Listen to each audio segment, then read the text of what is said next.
Hey, it's Dave. Welcome back to my channel. So yesterday I posted somewhat of a joke about how I don't like Bob Dylan. And personally, I really don't like Bob Dylan, and I think he sucks.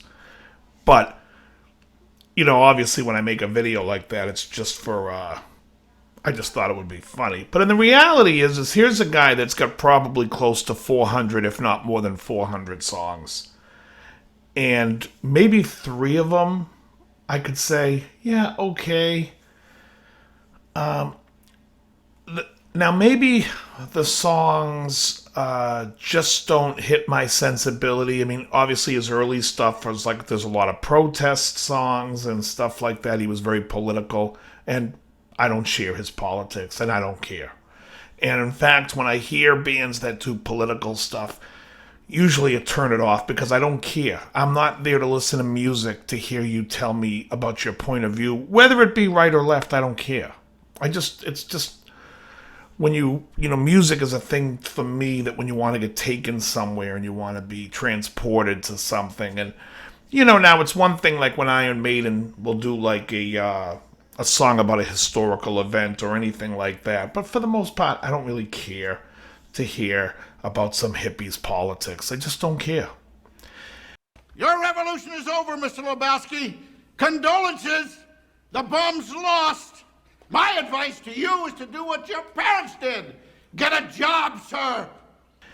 Song-wise, people will argue with me, well, Dylan's a great songwriter. And I've heard this since I was a kid. I mean, since I was just starting in music, people are like, when I first heard Dylan, I'm like, that's crap. And they're like, oh, no, don't talk bad about it. Like it was like it was voodoo. You can't say that Dylan stinks because, he's such a great writer.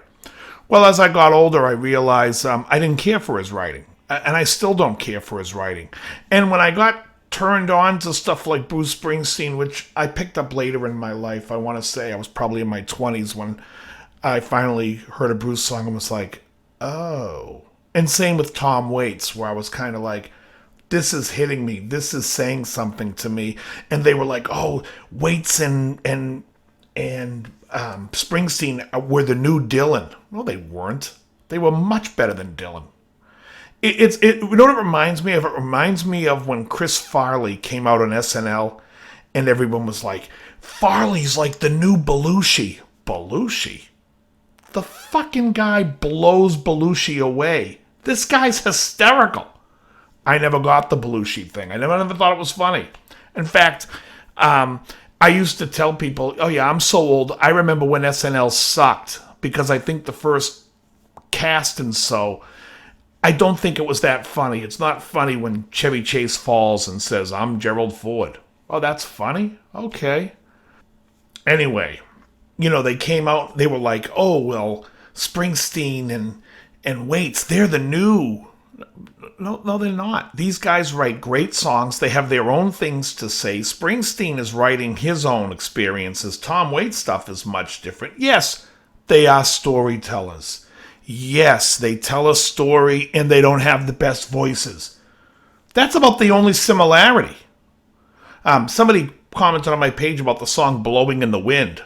If I never heard that song again, it'd be a beautiful life. Who the hell cares? I just don't care for his songs. And when you think about like the Traveling Wilburys, Jeff Lynne. I love Jeff Lynne. I think ELO had some great songs. They were just awesome. Tom Petty. Tom Petty, in my opinion, before the 80s, to me, he did more than Bob Dylan did in his career that I would care. George Harrison, yeah, not too shabby. And Roy Orbison. I do enjoy some Roy Orbison stuff. I loved Roy Orbison. But Roy Orbison, if someone said, I don't really care for him, they're not like, oh, but he's a great songwriter. There's a show that's on the radio, and it's called The Phil Hendrie Show. And Phil does voices, and used to be a lot better. He kind of, in my opinion, went downhill when he started, inserting his politics that I don't want to hear. But the show was very funny. And I remember one time they were talking about Steve Allen, and he's like, he wrote 3,000 songs. Oh, yeah, name one. I always got the biggest kick out of that. Because it's true. Who cares? I just don't think, like, if you said to somebody, what are the 10 songs that moved you, that any of them would be a Dylan song. I mean, in fact, when I played in a country band, people would come up and say, can you play Wagon Wheel? And I would remember saying, I don't know who wrote this song, but I want to kill them because I hate it. It is so pedestrian. It is so cliche. And then someone was like, it's Bob Dylan. I'm like, no shit. There you go. Of course. So I can't say I'm the biggest Dylan fan. However, that doesn't mean that I don't like a vigorous debate in my comments. So, I enjoy debate. I think it's excellent. I think when people bring up points, I think that's a very positive thing. That it's interesting when people can make comments and, open your eyes to something. I'm always somebody who can be swayed. I don't really feel that, it's funny because I've been mentioning politics here and there, but when people change their opinion or their stance on something, I always feel that's like a sign of intelligence, that you can look at something and say, oh, well, maybe there's something else going on here. And to always look at the facts and always look at everything.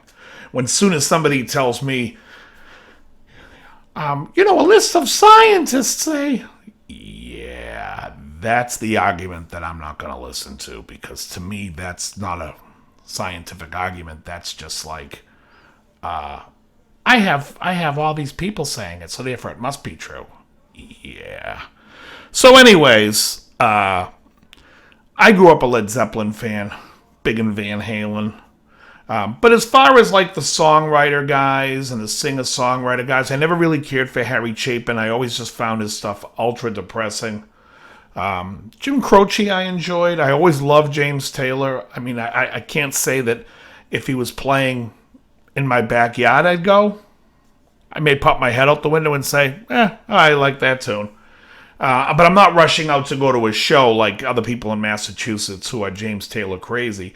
But as far as like Tom Waits and Springsteen, I really enjoy their music. In fact, again, Bruce less now because Bruce is becoming way more vocal politically, and I just don't want to hear it. I don't listen to music to get caught up into people's politics. Now, I like going to YouTube for that. I love watching different people on YouTube, comedians and whatnot, and they want to talk politics, and I enjoy that. But when it comes to music, I just don't want to hear...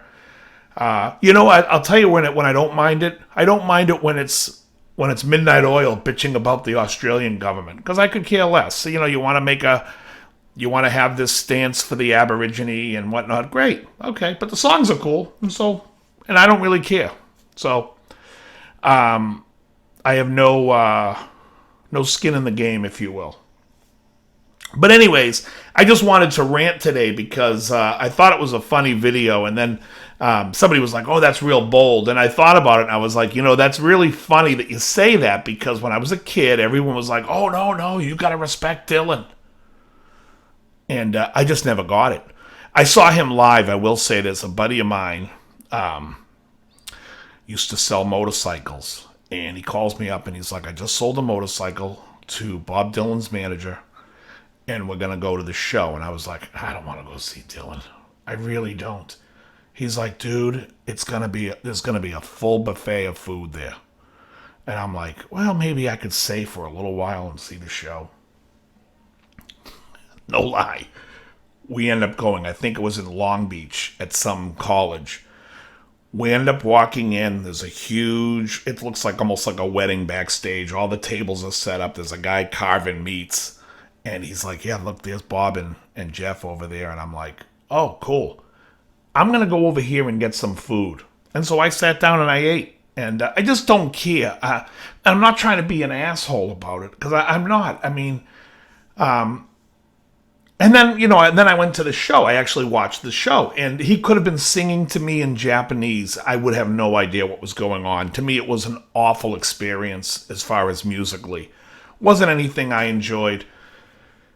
Some hippie girl was dancing next to me going, "Isn't this the greatest show?" And I'm like, is he singing in English? I have no idea what the hell I'm hearing here. But anyways, it's not for me. Now, I listen to everything. I will say I'm not like this guy that's like, I mentioned Iron Maiden. I'm not like a metal. In fact, I think a lot of metal sucks. But the metal that I like, I like. Bands, my favorite bands that I've seen in my life, I would have to say, and I'm probably going to miss some in this video, and that's too bad, but I mean, I've seen Lyle Lovett and his large band is one of the best shows you can go see. And if Lyle Lovett and his large band is playing anywhere near you, I can't suggest enough to go see that band. They're phenomenal. I saw Sarah McLachlan on the Afterglow tour. It was one of the best shows I've ever seen. Steely Dan I've seen a few times at the Hollywood Bowl, and it was like they were doing the Royal Scam album in Asia. The problem I have with them is it's like you worked so hard to get these solos perfect for the record, and then you let the guitar player do their own thing live. It's just like, why not play the song? Always bothered me. Fishbone I've seen about 5 times. Great band. Great band, especially on the Reality of My Surroundings tour was unbelievable. I thought that Oingo Boingo, when I saw them in 1990, I thought that was an unbelievable show. Cheap Trick I've seen a few times, and I think they're phenomenal live. David Byrne did an album called Hey Momo, which was all Brazilian music, and that was a fantastic concert. I've seen the Cocteau Twins twice. They were phenomenal. Really, really great. Gino Vannelli I've seen live where he did like jazz versions of his songs. It was like like an evening with Gino Vannelli. It was really great. I've seen Alan Holdsworth with Wayne Krantz opening up at Night Stage in the early 90s, which was a place in Cambridge, Mass. God,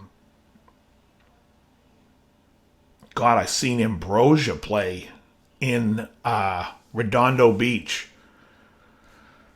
Oh, right at the Palos Verdes line, I want to say around 97.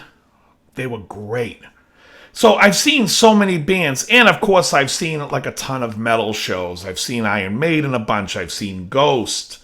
I used to only go see. I've seen Van Halen a bunch of times. So I've been to every kind of show, I guess you could say there's been. I've seen Paul McCartney live. So I've gone to so many venues, and I wouldn't say I'm a big concert goer by any stretch. I've seen Devo a bunch of times. They were great. But I like smaller venues. I tend to like the smaller places. When people play arenas or big stadiums, Peter Gabriel I saw in 93 on the Us. No, was it 93 or 92 on the Us tour? Phenomenal. That was at the Worcester Centrum. That was great. That was really great. So I don't really have a style of music that I'm clinging to. But, as a songwriter, when you look at songs, or as a listener, you're listening to a craft of a song. Does it move you? Does it do anything to you? And, there's so much great music out there. But I just find it really odd that people are, like, very protective of Bob Dylan. It's like, oh, don't say anything bad about Dylan. He's great. He's this, he's that. It's like, I think he stinks. It's just I don't like it. I think he's, as a player, as a musician, I think he's terrible. I think he is below average. As a singer, I think he's terrible. And as a songwriter, he's he's almost like from the Diane Warren of school. Write 5,000 songs and 4 of them will stick. I just don't think they're just not my favorites. And Diane Warren's not one of my favorite songwriters either. But anyways, if you haven't ever listened to someone like Tom Waits, I recommend getting the album Blue Valentines and Rain Dogs. Blue Valentines is a taste of his earlier stuff, and Rain Dogs is just a great quintessential album to have. And I think Keith Richards sings on that. And I love Keith Richards' Talk Is Cheap album. And anyways, that's all I wanted to say. I felt like ranting about Bob Dylan some more. And there you have it. Anyways, I'll be doing some videos soon with my 12 string, some lessons and all that stuff. Right now I'm going to go get my hair cut. Very good.